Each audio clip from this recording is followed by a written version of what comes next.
খাসির বাড়ি 800, গরুর বাড়ি 600। চাকা চাকা মাংস হবে, তেল চর্বি, হাড়ার দেবে না। 1 কেজি 400 গ্রাম, 1.5 কেজি প্লাস মাংস। ঢাকার রাস্তায় বিক্রি হওয়া এই খাবারগুলা আসলেই কি বিয়ে বাড়ির কোনো খাবার?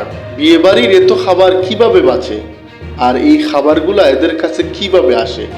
সম্পূর্ণ ভিডিও না দেখলে বুঝতে পারবেন না আসলে আমরা কি খাচ্ছি বিয়ে বাড়ির খাবারের নামে। একটি ভিডিও বার্তার মধ্যে দেখা যায় যে বিয়ে বাড়ির প্লেটে থেকে যাওয়া যে নষ্ট খাবারগুলা, এগুলাই একটা পাতিলের মধ্যে মাংস এবং অন্য পাতিলের মধ্যে পোলাও রাখা হচ্ছে। এই খাবারগুলা আপনার জন্য কতটুকু বা নিরাপদ?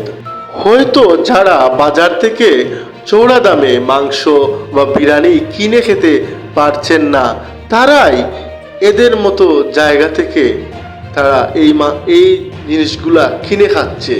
কিন্তু তারপরেও সাবধানতা আপনাকে অবলম্বন করতেই হবে, কারণ এই খাবারই ছিন্ন বিচ্ছিন্ন করে দিতে পারে আপনার জীবন। কারণ এটা খুব অস্বাস্থ্যকর পরিবেশে বিক্রি করা হচ্ছে এবং যে খাবারগুলা যেখান থেকে নিয়ে আসছে ওইখানেও অস্বাস্থ্যকর পরিবেশে সেটা বিভিন্নভাবে আলাদা আলাদা করে তারপর তারা দোকানে পাঠিয়েছে। আশা করি সবাই বুঝতে পারছেন। আসসালামু আলাইকুম।